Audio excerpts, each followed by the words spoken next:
Good morning, Philippines. Ngayon po mga kabarangay, mga kababayan, mga kapatid, ay araw ng Miyerkules, January 22, 2025. Bigyan po natin ng reaksyon mga kabarangay, mga kababayan, mga kapatid.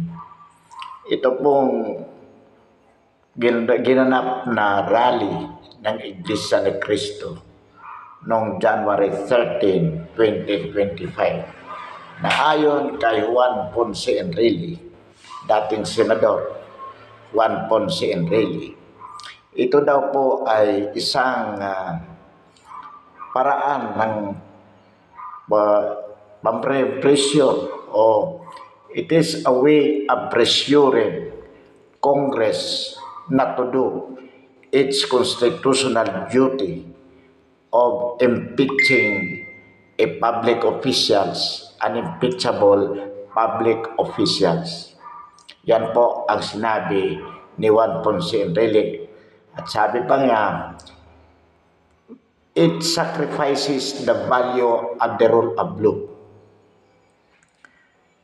Sapagkat kapag nagkaroon nga naman ng pressures, so mapipigilan ang mga congressman na gawin ang kanilang sinumpaang tungkulin ayon sa saligang batas. Well, ito po ang ating reaksyon dyan, mga kabarangay, mga kababayan, mga kapatid. The fact that they are members of Iglesia ni Cristo, it is just but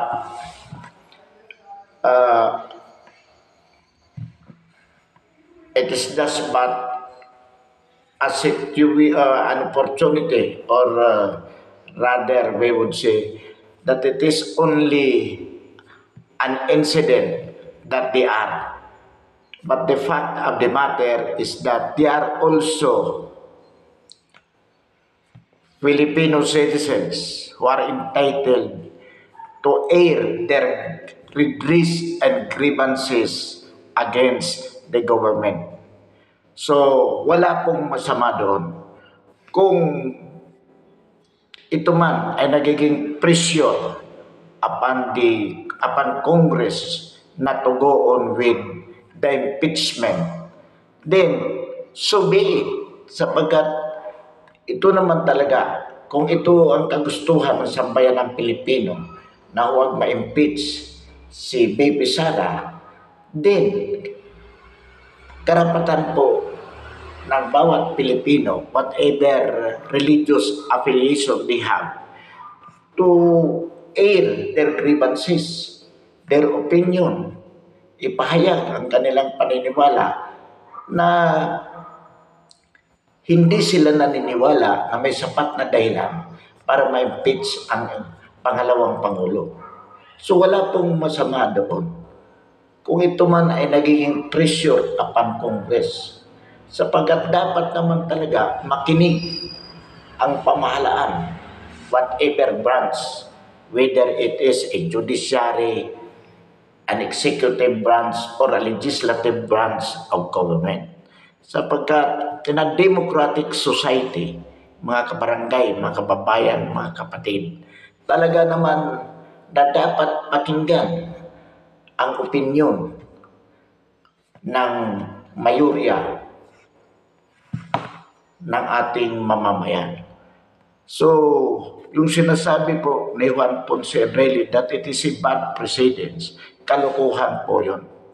Sapagkat dito ang usapin, hindi dahil Iglesia ni Cristo ang nag-rally, so wala na silang karapatan. Katulad ng sinasabi natin, sila ay mamamayang Pilipino ng isang demokratikong lipunan kung saan sila ay may karapatan sa ilalim ng saligang batas na magpahayag ng kanilang opinyon at ng kanilang mga grievances, mga hinaing laban sa pamahalaan. So, hindi po masama yun. Wala pong masama roon. Katunayan po, hindi lang naman Iglesia ni Cristo o hindi lang mga membro ng Iglesia ni Cristo ang may ganoong damdamin. In fact, the SID National Rally for Peace na pinamunuan ng INC was likewise participated by all sectors of the society, including other religions who believe the same way with the INC leadership na hindi dapat ma-impeach ang ikalawang Pangulo sapagkat wala naman pong sapat na dahilan. Ang isinusulong na impeachment sa Kamara is merely a political persecution na lalo lamang magiging dahilan ng pagkakahati-hati ng sambayanang Pilipino. Sa halip na makapag-concentrate ang ating pamahalaan, katulad ng sinasabi ng Pangulo, para sa mga gawaing pangkaunlaran ng sambayanang Pilipino, ito ay magiging dahilan pa, itong impeachment process na to ay magiging abala sa Kongreso bilang isang sangay ng pamahalaan upang makapag-concentrate sa mga bagay na higit na dapat na pagtuunan sapagkat hindi naman may pagkakaila na sa kasalukuyan ay marami po tayong kinakaharap na mga problema katulad po ng pagtaas ng presyo ng mga bilihin, paghahanda sa mga kalamidad, at sa iba pang paglaban sa mga kriminalidad. So marami pong dapat asikasuhin na dapat pagtuunan ng Kongreso sa halip na itong pamumulitika at paninira laban sa mga Duterte na kung tutuusin, sila ang tinitingnan ng sambayanang Pilipino na higit na nagmamalasakit sa mamamayan. Kaya po, yung sinasabi ni Juan Ponce Enrile na masama itong ginawa ng Iglesia ni Cristo, inuulit po natin mga kabarangay, mga kababayan, mga kapatid, wala pong masama dito.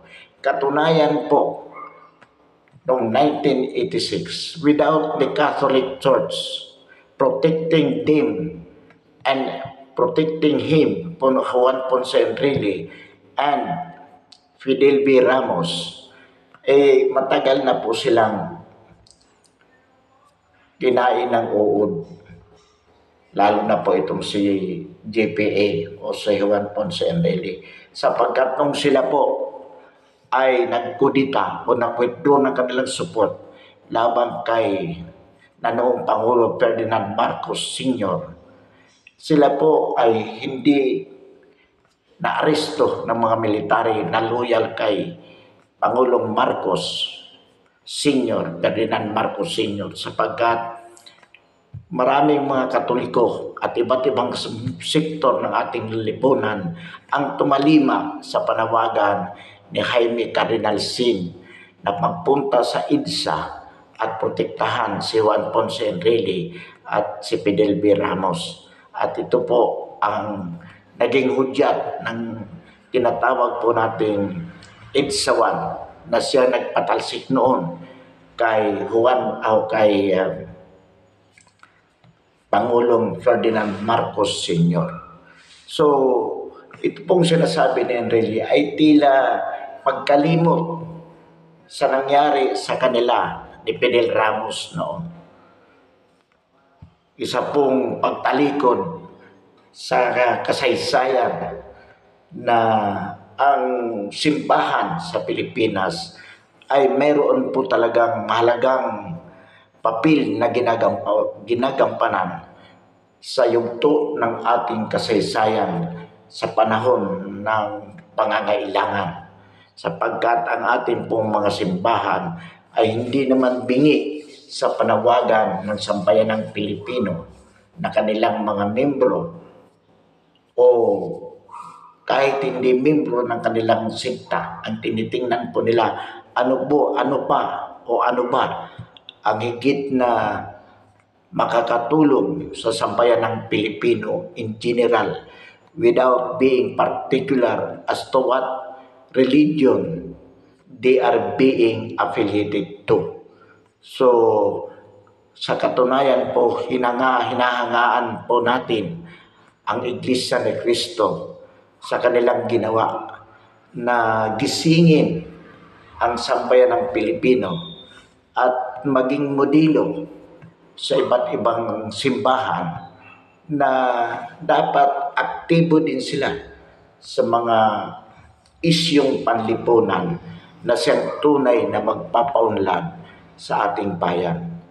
So mga kabarangay, mga kababayan, mga kapatid, katunayan nananawagan po tayo sa ibang relihiyon, especially sa Catholic Church, sa Protestant groups, sa mga born again, na makiisa at gawin po kung ano din ang ginawa ng Iglesia ni Cristo na pukawin ang mga opisyalis ng bayan na sa atin pong paniniwala ay hindi gumaganap sa kanilang mga sinumpaang tungkulin.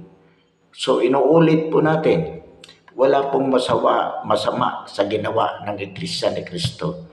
Katunayan po, binabati natin sila, ang kanilang pamunuan sa katauhan ni Ka Eduardo Manalo sa pagiging conscious, sa pagiging mulat sa isyong panlipunan o sa isyong pampolitikal na sa tingin po nila ay magiging sagabal sa kaunlaran ng sambayan ng Pilipino. Hindi nga lamang po natin maintindihan ito si Juan Ponce Enrile kung bakit ganito ang kanyang pananaw. Gayong siya man ay personal na nakinabang sa ginawa ng Catholic Church noong 1986 sa pangunguna po ni Jaime Cardinal Sin. Dapat naintindihan ni Juan Ponce Enrile na itong ginawa ng Iglesia ni Cristo na manawagan na huwag i-impeach si Inday Sara ay kahalintulad po ng ginawa ng Catholic Church noon sa pangunguna ni Cardinal Sin noong 1986 na sila ay protektahan